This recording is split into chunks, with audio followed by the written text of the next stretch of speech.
হ্যাঁ, hello, we are live once again and সবাইকে আরো একবার ওয়েলকাম ডিজিটাল আইডিয়াস এর পর্দায় আরো একবার স্বাগত। অবশ্যই আমরা চলে এসেছি আপনাদের ফেভারিট শো নিয়ে। আপনাদের অধীর আগ্রহে বসে থাকেন 4:30 কখন ডিজিটাল আইডিয়াসে এই প্রিভিউ শো আসবে। ইউরো কাপ নিয়ে একমাত্র ডিজিটাল আইডিয়াস এর পর্দায় চোখ রাখেন সবাই। আরো একবার সবাইকে ওয়েলকাম। অবশ্যই আমার সঙ্গে রয়েছে, আলাদা করে পরিচয় করিয়ে দেওয়ার দরকার নেই, তবু বলে দিই, ভারতের প্রাক্তন খেলোয়াড়, প্রাক্তন অধিনায়ক দেবজিৎ ঘোষ রয়েছেন, এবং ফুটবল সায়েন্টিস্ট বলতে পারেন, স্পোর্টস সায়েন্টিস্ট স্টিভেন রয়েছেন, এবং আমার সঙ্গে রয়েছে বিখ্যাত কমেন্টেটর সুমন চক্রবর্তী। আমি শুরু করবো আজকের শো। আমি প্রথমে দেবজিৎদার কাছে একটা প্রশ্ন নিয়ে যাব। অবশ্যই আমরা জানি আজকে আমাদের ইন্ডিয়া আফগানিস্তান ম্যাচ আছে, যেই ম্যাচ জিতলে তো বটেই, এবং ড্র করলেও ইন্ডিয়া চলে যেতে পারে এশিয়ান কাপে। সুতরাং ইন্ডিয়ার ম্যাচও আছে এবং কালকে দুর্দান্ত কিছু ম্যাচ হয়েছে। কালকের ম্যাচে যাবো, যেহেতু আজকে ইন্ডিয়ার ম্যাচ রয়েছে, আমি ইন্ডিয়ার ম্যাচ দিয়ে একটা প্রশ্ন দিয়ে তোমাকে শুরু করব। আজকের ম্যাচ নিয়ে কি বলবে? শুরুতে কি কি চেঞ্জেস আসতে পারে ইন্ডিয়া টিমে? দেখ, আফগানিস্তান আর বাংলাদেশ দুটো টিম কিন্তু এক নয়, সেটা ভাবতে হবে। তার কারণ ফিজিক্যালি অনেক স্ট্রং টিম, প্রায় 6-7টা প্লেয়ার ওরা কিন্তু অ্যাব্রডে প্র্যাকটিস করে, কখনো ম্যাচ খেলেছে যারা এই মুহূর্তে আফগানিস্তানের হয়ে খেলবে। সেক্ষেত্রে টিমটাকে একটু অন্যরকম ভাবে ভাবতে হবে। আমি যদি জিজ্ঞেস করিস, রাইট ব্যাকে সুরেশের জায়গায় প্রীতমকে নিয়ে আসলে বেটার। তার কারণ যত বেশি কম্প্যাক্ট হবে ডিফেন্স লাইনটা, তত ভালো হবে টিমটার জন্য। মাঝ মাঠে রাউলি যদি ফিট হয়ে থাকে, তাহলে অবশ্যই রাউলিন গ্লেন মার্টিনের সাথে, আর এক্সট্রিম লেফটে অবশ্যই ছানতে, ডান দিকে মনবীর, মাঝখানে ব্র্যান্ডন, এবং একদম এক্সট্রিম ভাবে সুনীল ছেত্রীর বাইরে কোনো অন্য কারো কথা ভাবার কোনো জায়গাও নেই। This is the my team in the first team. এটা যদি নামায়, আমি জানি না স্টিকার কি ভেবে রেখেছে, এটা উনি বলতে পারবেন। বাট এই মুহূর্তে আমাদের টিমের যা অবস্থা, যা ফিজিক্যাল কন্ডিশন এবং যে স্ট্রাকচার আমাদের, সেখানে যদি প্রেসার করতে হয় আফগানিস্তান টিমকে, তাহলে কিন্তু অবশ্যই এই টিমটা নামানো উচিত। আরেকটা জিনিস, নেগেটিভ পয়েন্টে যদি নামে, যে ম্যাচটা ড্র করতে নামবো, এটা যদি মাথায় থাকে, তাহলে কিন্তু ম্যাচ থেকে পয়েন্ট পাওয়া ডিফিকাল্ট হয়ে যাবে। যেহেতু আমাদের যেটা প্যাটার্ন অফ ফুটবল, বাংলাদেশের সাথে যে ফুটবলটা খেলেছি, এক্স্যাক্টলি সেম ফুটবলে ফোকাস করো, সুনীল অবশ্যই গোটাবে, এটা আমার বিশ্বাস। অবশ্যই সুমনদার কাছে চলে যাবো। সুমনদা নিশ্চয়ই আজকের ম্যাচ এবং কালকের ম্যাচ নিয়ে কিছু বলবে। আমি সুমনদার কাছে যাবো। অফকোর্স, দেখো, দেবজিৎদা যেটা বললো, মানে এটাই আজকের ফার্স্ট 11 হওয়া উচিত, অ্যাটলিস্ট বেসড অন পারফরমেন্সেস। যদি ইনফ্লুয়েন্স হয়, ব্যাপারটা আলাদা, যেরকম দেবজিৎদা আগের দিনকে বলেছিল। অবশ্যই সেই জায়গা থেকে দাঁড়িয়ে this should be India's preferred 11। Last ম্যাচটা জয় পাওয়াটা আমার মনে হয়, if you don't win games in regular intervals, it's a kind of a pressure on you. So it helps. A win always helps to break the shackles. Ekta joy onek kichu bodle dite pare.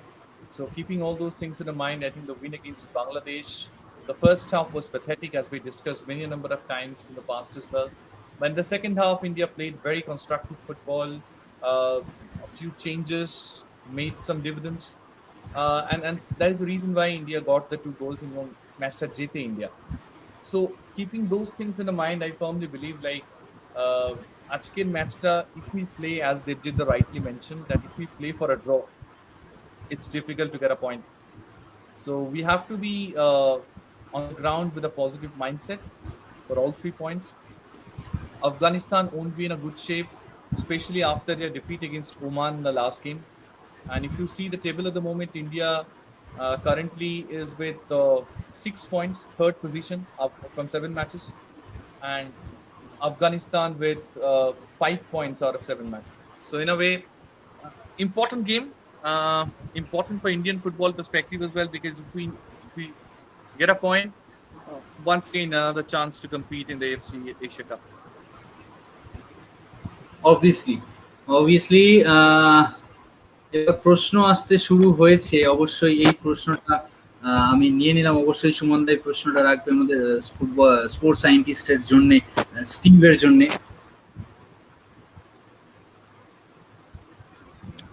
Yeah, Stevie Dada, I have a question. Yeah. First of all, let me welcome Steve Jones, Liverpool, one of the finest sports scientists or the football scientists in Europe. So the question from Suranjan is like 85% ball position, 950 plus complete pass for Spain against Sweden last night. Uh, but still, at the end of the day, uh, no 3 points. It's just they had to settle for a single point. How do you see this as a performance? I think you can take what you want out of statistics, can't you? There's an English saying, there's lies, damn lies, and then there's statistics. The 85% possession and the 950 passes completed, you probably need more context of that. So where was most of the possession? Where were most of the passes completed? I think it's almost a little bit disrespectful to Sweden in some ways. Sweden are known for being really organised. I've come across their head of performance, Paul Balsam, a couple of times. One of the best practitioners in Europe, always super fit. I think rather than focusing on Spain and what went wrong with the possession, what went wrong with the completed passes, maybe give Sweden a compliment or two for being able to shut them out, not having much of the ball. Brilliant. Exactly. দেবুদা, তোমার কাছেও এই প্রশ্নটা আমার কাছে আমার থাকবে, সেটা হচ্ছে 85% ball possession, that's ridiculous in an international tournament.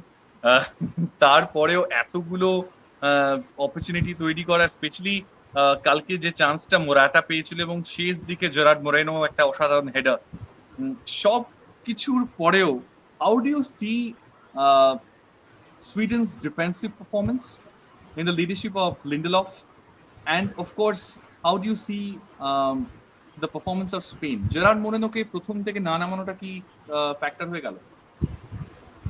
কিছুটা বলতে পারিস। তোকে একটা কথা বলি, ছোট ছোট ছোট জিনিস। সেটা হচ্ছে আমার জ্ঞান হওয়ার পরে, যেদিন থেকে আমাদের কাছে মোবাইল এসেছে, যেদিন থেকে আমরা স্ট্যাটস দেখতে পাই একটা ম্যাচের পরে, আমার আজ পর্যন্ত মনে পড়ে না ইন্টারন্যাশনাল লেভেলে কখনো 85-15 কোনো বল পজিশনে ম্যাচ শেষ হয়েছে, তাও এই লেভেলে, তাও সুইডেনের এগেনস্টে। এটা সত্যি কথাই খুব অবাক করেছে।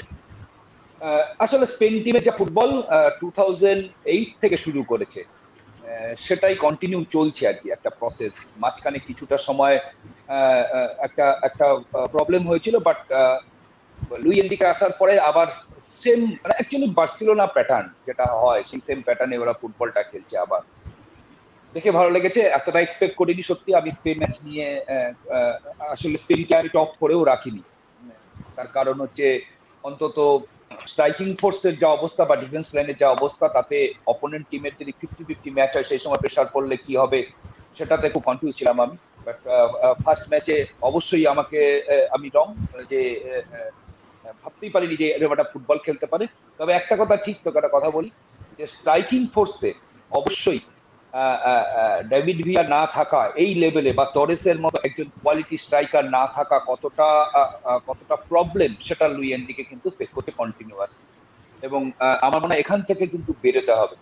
মাঝমাঠের ওপরে যত পাস খেলেছে, সেই পাসগুলো যদি আপফ্রন্টে যায়, এবং আরেকটা জিনিস ফেস করতে হবে লুইস এনরিকে, সেটা হচ্ছে বুস্কার্স ফিট হওয়ার পরে উনি কিন্তু ওকে বসাতে পারবে না। সেই সময় কিন্তু মাঝমাঠের এই যে তোর যে ফুটবলটা সুইডেনের এগেনস্টে খেলেছে, সেই ফুটবলটা কিন্তু ডাউটফুল আমি। তার কারণ বুস্কার্সের এই মুহূর্তে যে স্পিড বা যা ফিটনেস লেভেলের অবস্থা, তাতে কিন্তু ফার্স্ট টিমে আসবে না। আবার ক্যাপ্টেনকে তুই বসিয়েও রাখতে পারবি না, এটা কিন্তু আরেকটা বড় প্রবলেম হতে পারে। বাট যে ফুটবলটা কালকে রাত্রিবেলায় স্পেন খেলেছে, এখনো অব্দি হয়তো রেজাল্ট কারণ না কারোর ফেভারে গেছে, এ বিষয়ে সন্দেহ নেই। আমরা দারুণ কিছু গোল দেখেছি, দারুণ কিছু মুভ দেখেছি, বাট থ্রু আউট 90 মিনিট ধরে একটা টিম এইভাবে বল পজিশন রাখা, প্রায় মোরাললেস 1000 এর কাছাকাছি পাসিং কমপ্লিট করা, ইজ অ্যামেজিং, অ্যাবসলিউটলি ব্রিলিয়ান্ট। অবশ্যই। Absolutely. আশিসের একটা প্রশ্ন আছে, আমি তার আগে আশিসের প্রশ্নটার আগে সুমনদার কাছে একটা জিনিস জানতে চাইবো, যে পর্তুগাল টিমে তুমি একটা আপডেট দিয়েছিলে যে জোয়া ক্যান্সেলো কোভিড এর কারণে ছিটকে গেছেন ইউরো কাপ থেকে। এছাড়া পর্তুগালের আর কি কোনো আপডেটস আছে, কিংবা পর্তুগালের টিমটা কেমন হতে পারে, তারপর অ্যাডভান্টেজ ডিসঅ্যাডভান্টেজে আসছি। Before that, I'd be requesting Steve to answer one question. Steve, I think it's chuckling. I mean, he can understand what the question I'd be asking. Like yesterday, Cristiano Ronaldo made a statement in world football when he suddenly saw, I mean, a cold drink company or a soft drink company. I mean, they are the sponsors of the Euro Cup, and they kept a couple of bottles. I mean, as we all know, these are the norms. So straight away he took that, keep those things aside, took a bottle of water and showed everyone no soft drink. Everyone should have water. Steve, how do you see this? And how do you see this as a gesture? Yeah. First of all, what an example to young players who are aspiring to become footballers. There's one of the world's greatest ever players, without doubt, setting an example on what lifestyle away from the pitch. And in a way, it almost embarrasses UEFA. UEFA run a hugely profitable Champions League, and yet they want to take money from a drinks company which has questionable benefits for healthy young players and those who don't even compete in football, just in general life. So for me, it's a double thumbs up to Ronaldo for that, even though he played for Man United. Absolutely. Now coming back to the question, Debuda, I think এই প্রশ্নটার উত্তরটা আগে দাও। Portugal's advantage and disadvantage. যেখানে CR7 রয়েছে সেখানে advantage ডিসঅ্যাডভান্টেজের কোনো জায়গা নেই, এই দুটো ওয়ার্ডই খাটে না, সবসময় একটা ওয়ার্ডই এখানে চলে, সেটা হচ্ছে অ্যাডভান্টেজ।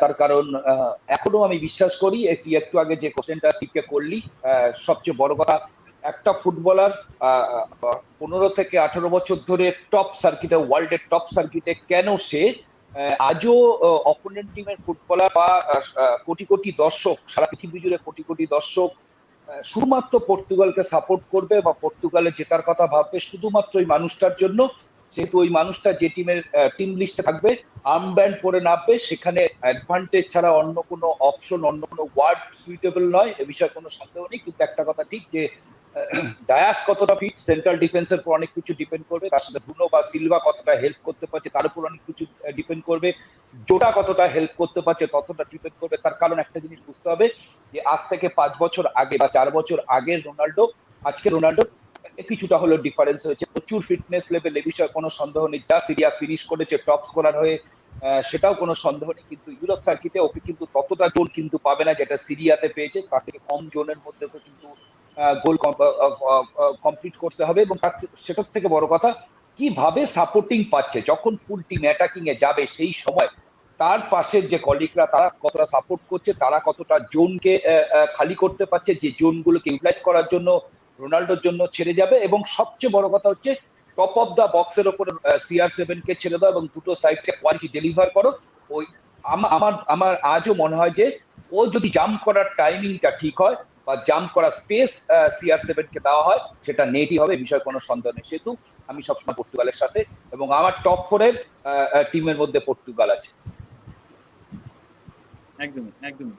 এবার অনির্বাণ, যে প্রশ্ন তুমি করছিলে যে কিভাবে দল সাজাতে পারে Portugal, I mean how they can field their first 11. Honestly, what I personally feel is like they'd be shaping in a 4-3-3 combination, especially when Cancelo is not there. So Semedo might start on the right, Rafael Guerreiro might start on the left. The two central defenders would be Ruben Dias, the best in the Premier League. I think Steve will also be agreeing with me. Ruben Dias from Manchester City, and he'd be accompanying with either Pepe or I think Jose Fonte will have an upper hand in terms of getting selection. Three midfielders might be in the central midfield. I firmly believe Danilo Pereira of Paris Saint-Germain could be playing. On the right, I think, to be honest, the best midfielder in Premier League, Bruno Fernandes. On the left, I think João Moutinho. And the three strikers would be Diego Jota, Cristiano Ronaldo, and of course, Bernardo Silva on the right. So a 4-3-3 combination, I think this would be how, Portugal would be shaping themselves. They have a lot of top players, André Silva and all. They had some amazing season, Guedes. And then they're in a very, very good form. Goalie, of course, Rui Patricio. So this is how I think Portugal will shape up for the day. Exactly. There is another question from Doipayon Mondol. What about Deep. yesterday's Patrick Schick's goal? Extraordinary goal. Say something about that. Can we consider that goal as one of the best goals so far in football? So far in football or so far in Euro Cup? Devuda. অবশ্যই so far in euro cup football এটা বলা যাবে না, এর থেকে আরো প্রায় ধরে নে 45 ইয়ার্স দূর থেকে গোলটা হয়েছে, 49 ইয়ার্স দূর থেকে গোলটা হয়েছে, এর থেকেও দূর থেকে গোল আছে, সেহেতু সেটা কখনোই নয়। বাট একটা প্লেয়ারের পেরিফেরিয়াল ভিউ কত ভালো, সেটা যখন বলটা ওর কাছে এসছে, যখন বলটা মাঝমাঠটা ক্রস করেছে, সেই সময় থেকে গোলকিপার বেরিয়ে আছে। অবশ্যই গোলকিপারের ফল্ট, তার কারণ বল যে জায়গায় ছিল আর গোলকিপারের দাঁড়ানোর জায়গা, এটা কিন্তু আমার মনে হয়েছে যে ভুল, তার কারণ যতটা বাইরে বেরিয়ে এসেছিল। কিন্তু তারপরেও আমি বলবো যে একটা প্লেয়ারের পেরিফেরিয়াল ভিউ কতটা ভালো, তার ইন্ডিভিজুয়াল ব্রিলিয়ান্সি, তার কোয়ালিটি, তার কনফিডেন্স লেভেল, 5-6টা ওয়ার্ড মিলিয়ে কালকের ওই গোলটা। তো অবশ্যই আমার মনে হয় যে লাস্ট 10-12 বছরে ইন্টারন্যাশনাল ফুটবলে এই লেভেলের টুর্নামেন্টে, ওয়ার্ল্ড কাপ বা ইউরো কাপ বা কোপা আমেরিকা, আমরা এই গোল দেখিনি, এ বিষয়ে কোনো সন্দেহ নেই। Absolutely. Stevie Dada, how do you see this? Well, it wasn't a bad goal, but I'm probably showing my age a little bit here, Stu. And I can remember Marco van Basten scoring in 1988 and in the Euro Cup final against Russia. And I think difficult, in my opinion, it's difficult for any goal to beat that for quality. The volley that Van Basten did all them years ago. Absolutely. Next question is from Suranjan. The penalty awarded to Chile was clearly seen that the foul was committed after the shot was completed by Vidal, and that too, the shot was not goal bound. Despite of all, VAR still awarded the penalty to Chile. Can you briefly describe about the authentication of the penalty awarded to Chile, Devjita? আমারও তাই মনে হয়েছিল ম্যাচটা দেখে, তার কারণ যখন Vidal যখন বলটায় অলরেডি কন্ট্যাক্ট অলরেডি কমপ্লিট করে ফেলেছে, বল কিন্তু টুয়ার্ডস গোল পোস্টের বাইরে চলে গেছে, তারপরে গিয়ে কিন্তু পাটা ফিনিশ হয়েছে। সো পেনাল্টিটা আমার কাছে মনে হচ্ছে না দিলেও বেটার হতো। কিছু কিছু সময়, এবং সবচেয়ে বড় কথা, যদি ভার না থাকতো, যদি দেখার টাইমিং না হতো, যদি সেই ইনসিডেন্টে বাঁশি বাজাতে হতো যে অ্যাকশন অফ ইনসিডেন্টের ওপরেই তোকে বেস করে তোকে পেনাল্টিটা দিতে হচ্ছে, তাহলেও একটা ডাউট ছিল। কিন্তু তুমি যেখানে ভার দেখতে পাচ্ছ, তুমি যেখানে ইনসিডেন্টটাকে ক্লিয়ারলি তুমি দেখতে পাচ্ছ যে বল অলরেডি কন্ট্যাক্ট ফিনিশ হয়ে গেছে, যেখানে বলটা গোল পোস্টের বাইরে গেছে, টুয়ার্ডস গোল পোস্ট যায়নি বল, যে বলটা গোলকিপার সেভ করেছে ও পায়ে মারার জন্য, সেরকম কোনো ইনসিডেন্ট নেই। বলটা বাইরে গেছে, ভিতরের বডি ল্যাঙ্গুয়েজ কিন্তু বাইরের দিকে ছিল, ভেতর দিকে ছিল না। বা ভিডাল যদি, আমি বুঝতাম যে ভিডাল যদি ওই বলটাকে নিয়ে স্ট্রোক করার চেষ্টা করতো, যাওয়ার চেষ্টা করতো, সেখানে যদি কন্ট্যাক্ট হতো, তাহলে পেনাল্টি হতো। আমারও মনে হচ্ছে যে কিছুটা তো অবশ্যই ব্যাড ডিসিশন হয়েছে আর্জেন্টিনার against. Absolutely. Next question from Tapojyoti Datta. This question, I mean, I think for all of us, but Devjita, I mean, if you just start with Kai Havertz, Thomas Muller, and Gnabry on the upfront. How do you see Germany's chances today against France? একটু যদি apparently দুটো team দেখিস, তাহলে difference, তাহলে বলবো যে France 2-0 up নামবে, 1-0 minimum 1-0 up নামবে। কিন্তু টিমটার নাম যেহেতু জার্মানি, সেহেতু এই টিমের এগেনস্টে কোনো প্রেডিকশন আজ পর্যন্ত আমরা তো ছেড়ে দিই, আমরা তো ফুটবলই খেলিনি বা ফুটবলের দেশের লোকও নই আমরা। টপ মোস্ট, সারা ওয়ার্ল্ডের টপ মোস্ট যারা ক্রিটিক্স আছে, তারাও অন্তত জার্মান টিম নিয়ে কোনো ক্রিটিসাইজ বা প্রেডিকশন করতে চায় না, তার কারণ যা কিছু হতে পারে। মুলার, গেনারভি এবং কাই, এই তিনজন যে কোনো সময় যা কিছু করতে পারে। পিছন থেকে ক্রুস রয়েছে, তার সাথে তোর কিমিচ রয়েছে। তো বাট একটা জায়গা, শুধু একটা জায়গা আমার খুব ডাউটফুল, যে জায়গাটা সবচেয়ে নড়বড়ে হতে পারে। তার কারণ তুই যদি ধরিস যে দেখ আমাকে তুই যদি টিম বানাতে বলিস তাহলে আমি কখনোই জিরুকে ফার্স্ট টিমে রাখবো না, আমি অবশ্যই এমবাপ্পের সাথে বেনজামাকে রাখবো। তার কারণ এবছর বেনজামার রিয়াল মাদ্রিদে যে ফুটবল খেলেছে তাতে আমার যদি দুটো স্ট্রাইকারে যাই তাহলে অবশ্যই আমার এমবাপ্পে এবং তার সাথে বেনজামা এবং তার পিছনে গ্রিজম্যান। যদি যা সিস্টেমে খেলে অ্যাকচুয়ালি দ্বিতীয় দেশ তাতে 4-3-1-2 এটা হচ্ছে ওনার সিস্টেম। অ্যাকচুয়ালি 4-3-3টাকে দিয়ে 1-2 করেছে, তাতে দুটো স্ট্রাইকারের পিছনে হোলটাকে যাতে ইউটিলাইজ করতে পারে গ্রিজম্যান। সেখানে হুমেলসকে নিয়ে কিন্তু আমার একটা বড় কোশ্চেন মার্ক, কারণ হুমেলস তিন ডিফেন্সের হুমেলস মাঝখানে খেলবে। ওর যা এই মুহূর্তে যা সিচুয়েশন, যেভাবে টার্নিংটা করে, যে যতটা স্লো হয়েছে 2014 হুমেলস আর এখনকার হুমেলসে কিন্তু আকাশ পাতাল ডিফারেন্স আছে। সেহেতু ওই জায়গাটা ডাউটফুল যে কিভাবে এমবাপ্পে এবং বেনজামার স্পিড দুটোকে ম্যানেজ করবে জার্মান টিম। এবং ঠিক এখানেই স্ট্রাইকিং ফোর্সের উপর আমার মনে হয় না রেজাল্ট ডিপেন্ড করবে জার্মান টিমের রেজাল্টটা কিন্তু ডিপেন্ড করবে ডিফেন্স লাইনের উপর। Stevie, I have a question regarding this. Like, Kai Havertz, Müller, Gnabry on the up front for Germany. But on the flip side of it, as Devjit rightly mentioned, I mean, Benzema might start alongside Mbappe. And just behind them, I think it would be Antoine Griezmann. How do you see, Kylian Mbappe over the years? One of the fastest forwards. And how do you assess his walk rate? First of all, like you mentioned there, his speed's phenomenal, isn't it? Once he's given a little bit of space, defenders have no real chance of catching him. And he does seem to be a player who values a lot of work ethic. So he's constantly pressing. I think this is a big tournament for him in terms of, can he translate his club form with what he's done with PSG, getting to Champions League finals a couple of seasons ago? Can he push on now and show that on an international level, like you've seen Ronaldo do in the Euros a few years ago, where he pushed on and helped Portugal to secure victory in that? So I think it's a big year, specifically for Mbappe. Absolutely.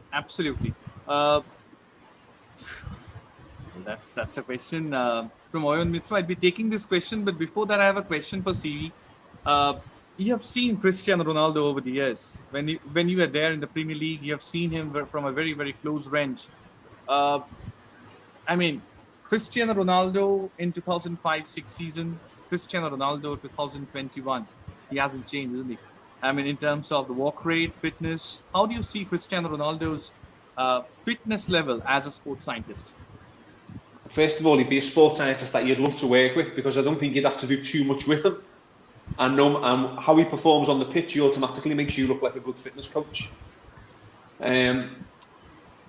With age, there always becomes some element of reduced performance, but the reduction in Cristiano Ronaldo's performance hasn't seemed to have a big impact on the pitch yet. He went and moved to Serie A. Serie A is a league that's I think it's fair to say he's played at a lower tempo than what the Premier League is. But it's also known as a league which is difficult to score goals in. I think you can put Ronaldo's record of putting the ball in the goal against any other centre forward who's gone over to Italy, and he's up there with the best of them. Fitness levels, maybe he is a tiny bit slower than what he used to be, but he makes up for that with his game intelligence. So maybe now he's seeing the opportunity in his brain, that split second earlier where he relied more on his physical attributes back in 2004, 2005, 2006. But a top football athlete, and I'm sure that he'll impact on games in this tournament. Absolutely.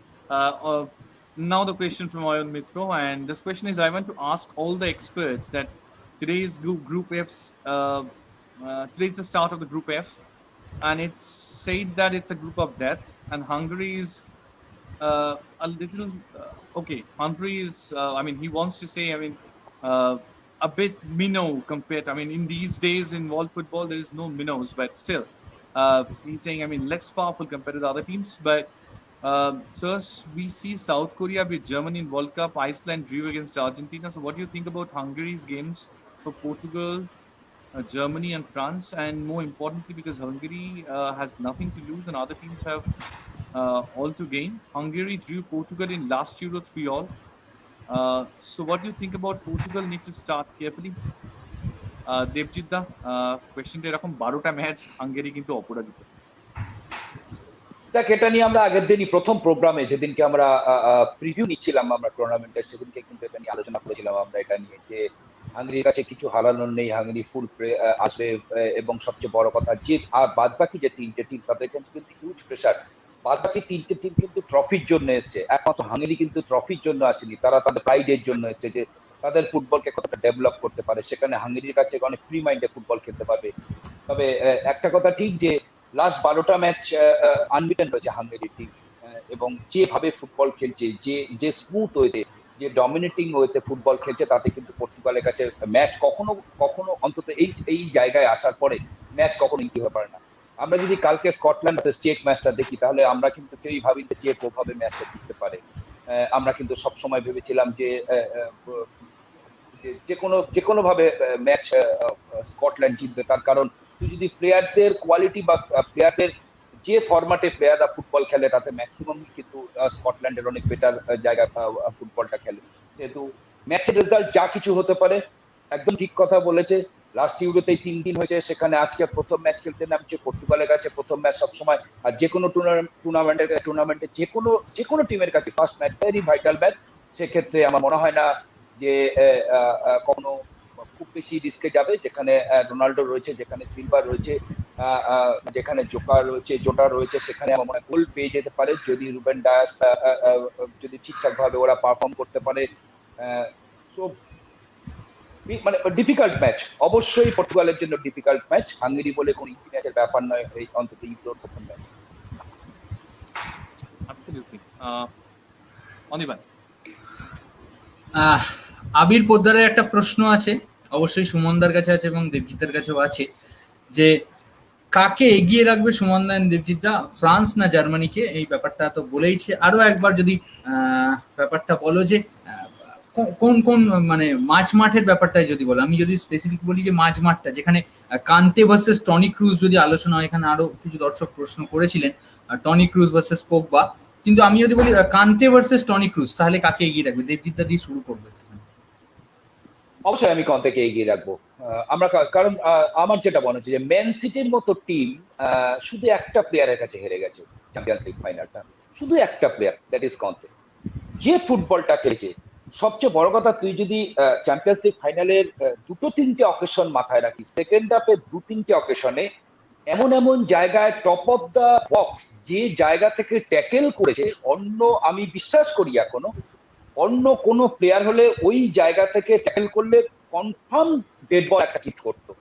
বা 2-3টে tackle এমন জায়গা থেকে clearly পিছন থেকে tackle করেছে, যেখানে direct বলে meet করছে। তার মানে একটা প্লেয়ারের ট্যাকলিং কোয়ালিটি ওই লেভেলের, তার টাইমিং অফ ট্যাকেল ওই লেভেলের, তার বেসিক ওই লেভেলের, তার সাথে ওই মাঠ জুড়ে ফুটবল, এবং তার সাথে ফুটবল পাস, যেখান থেকে যখনই কখন মনে হচ্ছে থার্ড ম্যান মুভ করতে হবে, তখনই দেখা গেছে কন্তে অপোনেন্টের বক্সের কাছে গিয়ে থার্ড ম্যান হয়েছে।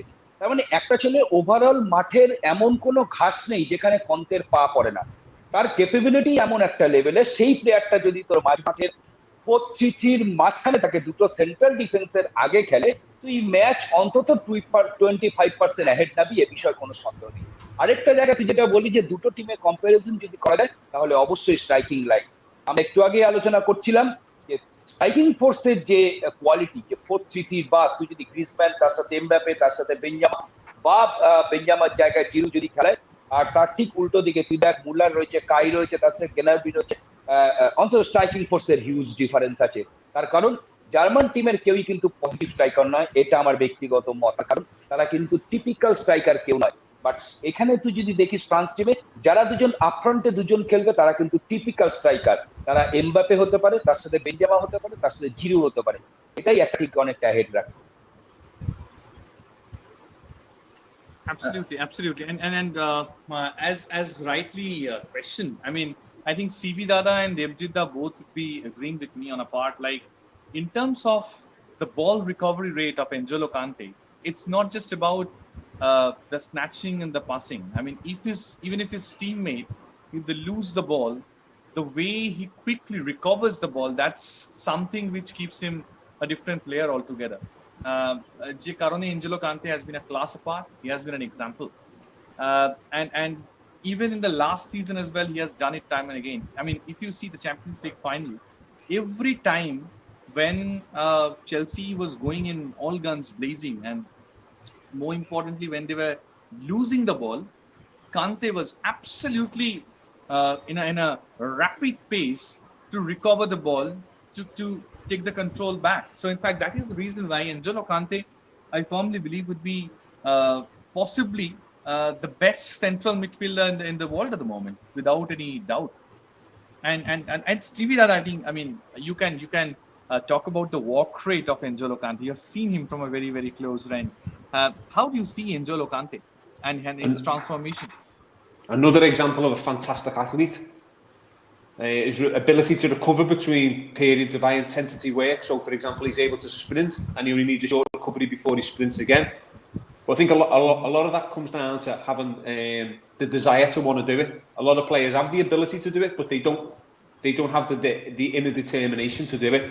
I think again, his work ethic, like we mentioned about Mbappe, you can't really look past France, can you? When you look at the level of athletes that they've got, the football ability that they've got, but also the desire and the work ethic that they have in individual positions on the team. But Truman, just to digress a little bit, could I just give a quick mention to the medical team at Denmark for the work that they did with Eriksen?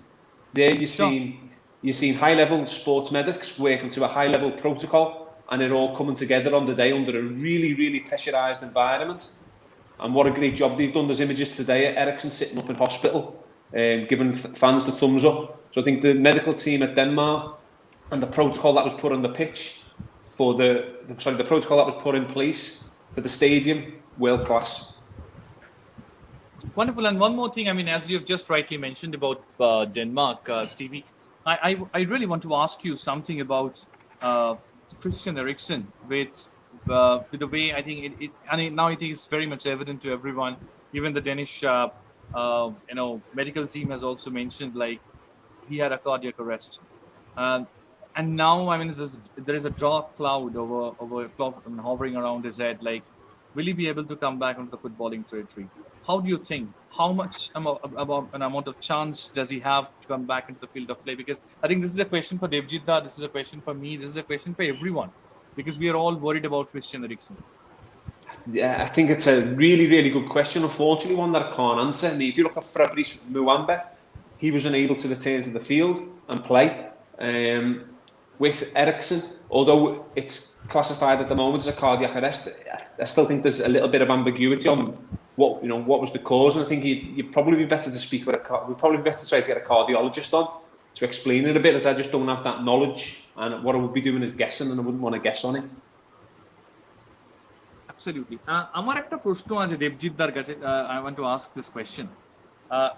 Didier Deschamps coaching এ আমরা last few years ধরে দেখেছি, since the last world cup, ও মাঝ মাঠের usually যেখানে আমরা দেখি 4-2-3-1 সব টিমকে খেলতে, ও বেসিক্যালি 4-3-1-2 যে ফরমেশনটা খেলে, সেখানে যে তিনটে মিডফিল্ডার রাখে ডিফেন্সের সামনে, all three have very good defensive qualities.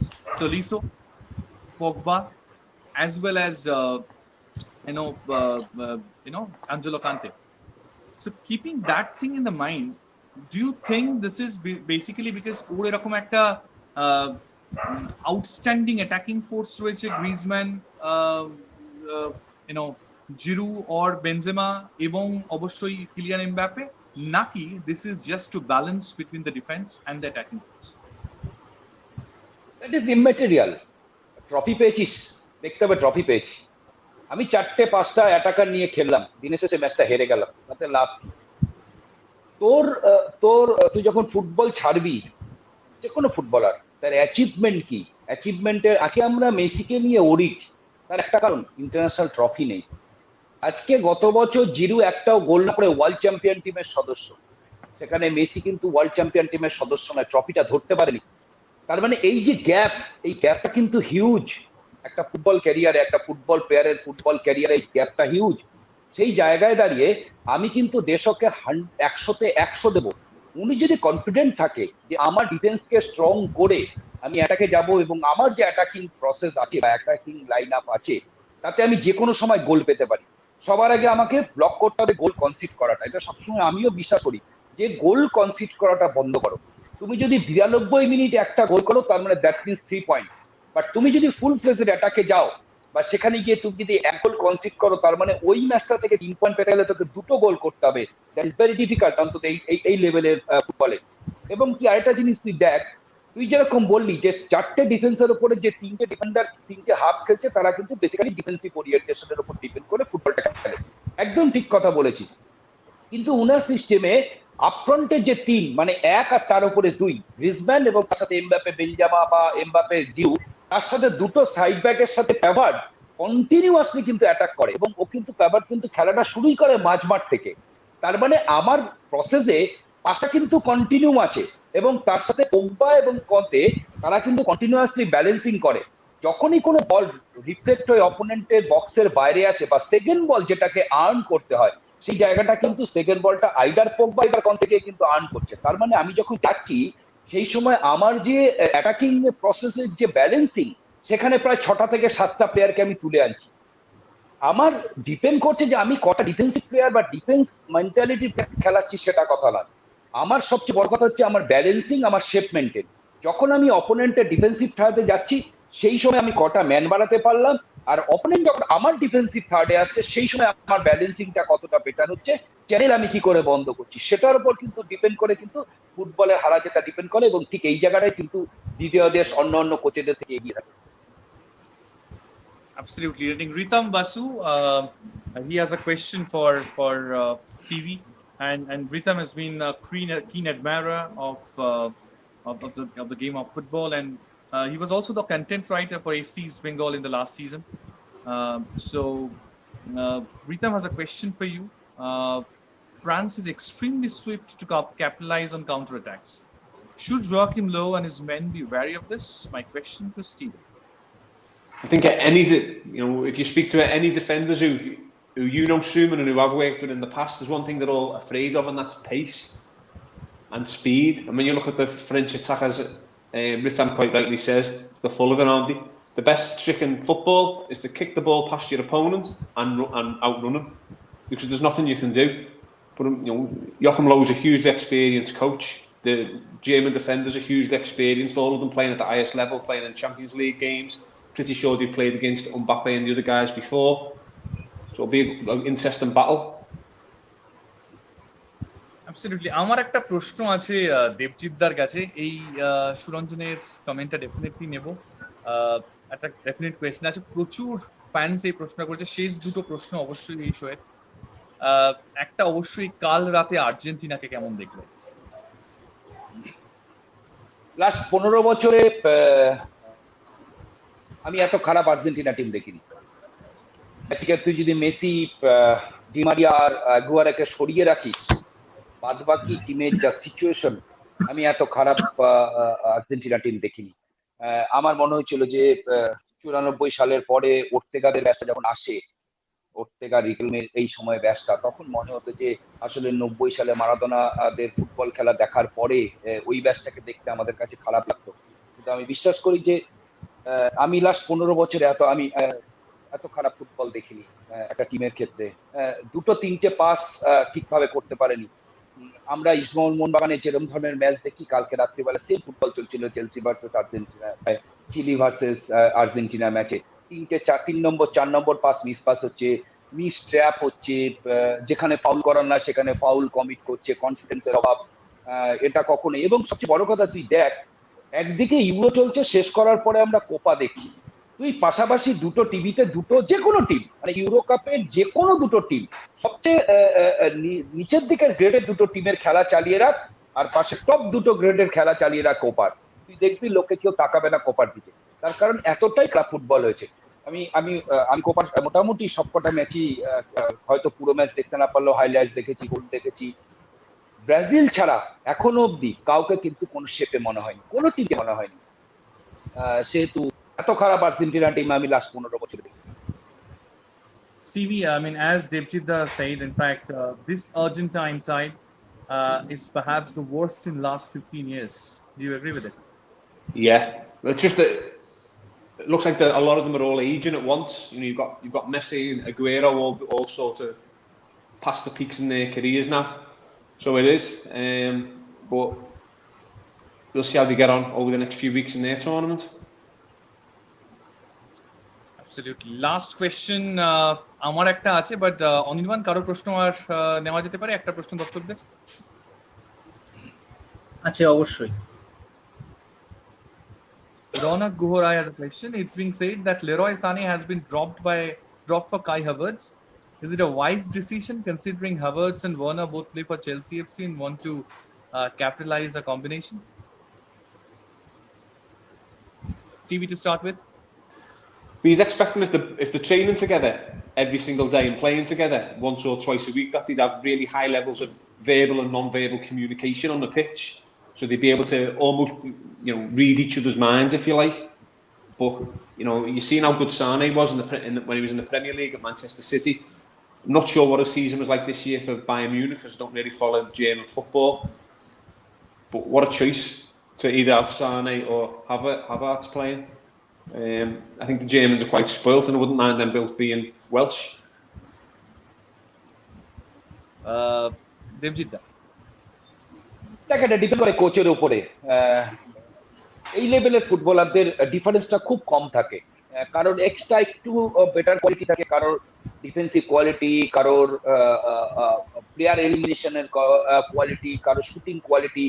তো কোচ ডিপেন্ড করে যে ওনার যে সিস্টেম, সেই সিস্টেমের ফার্স্ট 15 মিনিট আমরা যদি ভাগ করি প্রত্যেকটা কোয়ার্টারকে, যে 6টা কোয়ার্টার আছে সেই কোয়ার্টারে কি ফুটবল খেলবো। আগেকার মতো সেই ফুটবল কিন্তু আজকের দিনে কোথাও খেলে না, বা আজকের দিনে কোচেরা কিন্তু তারা সেই সিস্টেমে খেলে না। প্রত্যেকে কোয়ার্টার ভাগ করে নেয়, সেইভাবেই ফুটবলটাকে সাজানো হয়, সেইভাবে তার গেম প্ল্যান থাকে, সেইভাবে ফুটবল খেলে। তো কোন কোয়ার্টারে কি ফুটবল খেলবো সেটার উপর ডিপেন্ড করে কিন্তু প্লেয়ার নামানো হয়। হয়তো আজকে তুই দেখ, আমরা এতবার বেনজামার কথা বলছি, হয়তো জিওকে দিয়ে শুরু করবে দ্বিতীয় টেস্ট। সেম ভাবে জোয়াকিম লুয়ের ক্ষেত্রে সেরকম, যে উনি first quarter, second quarter, third quarter, fourth quarter, এই কোয়ার্টার গুলোকে উনি কোন প্ল্যানিং এ সাজাচ্ছে, তার কারণ ফ্রান্সের মতো টিম সেখানে কোন কোয়ার্টারে কিভাবে সাজাচ্ছে তার উপর ডিপেন্ড করবে কিন্তু প্লেয়ার চেঞ্জিংটা। তো তার উপর অনেক কিছু ডিপেন্ড করে কাকে খেলাবে। Last question to wrap up the show, and this would be for Devjit da. I'd like to ask, তিনটে মন্ত্র বা তিনটে তোমার দিক থেকে প্ল্যান যার মাধ্যমে আজকে আফগানিস্তানের সঙ্গে পয়েন্ট নিয়ে এএফসি এশিয়া কাপে কোয়ালিফাই করতে পারে ভারত, কারণ আফগানিস্তান কিন্তু যথেষ্ট শক্তিশালী দল। তিনটে মন্ত্র লাগবে না, দুটো ওয়ার্ড মাথায় নিয়ে নামতে হবে, দুটো ওয়ার্ড। তাহলে আমাদের আজকে আমাদের ভারতবর্ষের ফ্ল্যাগটা উপরেই থাকবে। কারণ আমার কথা, একটা হচ্ছে ডিটারমিনেশন আর একটা হচ্ছে ফোকাস। এই দুটো ওয়ার্ডকে যদি মাথায় রেখে প্লেয়াররা নামে, কোচ কি সিস্টেমে নামিয়েছে, ইমমেটেরিয়াল কাকে নামিয়েছে, দ্যাট ইজ ইমমেটেরিয়াল। আমি দেশের হয়ে খেলছি, দেশের জন্য আমাকে যদি মরে যেতে হয় মরে যাব, যদি এটা মাথায় নিয়ে সেই ডিটারমিনেশন নিয়ে সেই ফোকাস নিয়ে আমাদের ছেলেরা গুলো নামে, আমাদের ভাইগুলো নামে, তাহলে আমাদের আজও আমি বিশ্বাস করি আফগানিস্তানের সাথে আমাদের এখনো কোয়ালিটি ডিফারেন্স 60-40, এবং আমরা ভগবানের 100% আজকের ম্যাচ আমরা জিতবো। Absolutely. Back the blue. So hope the Blue Tigers will register the victory today and would be qualifying for the AFC Asia Cup in style. Thank you so much, Devjit da. Thank you so much, Stephen Jones from Liverpool. And of course, Anirban and all of you who participated in this wonderful conversation we had. We discussed about Indian football. We discussed about the Euros. We discussed about the Copa America. It was basically a mixture of all the cocktails, so that we can have the best part of analysis. Thank you so much. Hope to see you tomorrow again at 4:30 p.m. Till then, back the blue.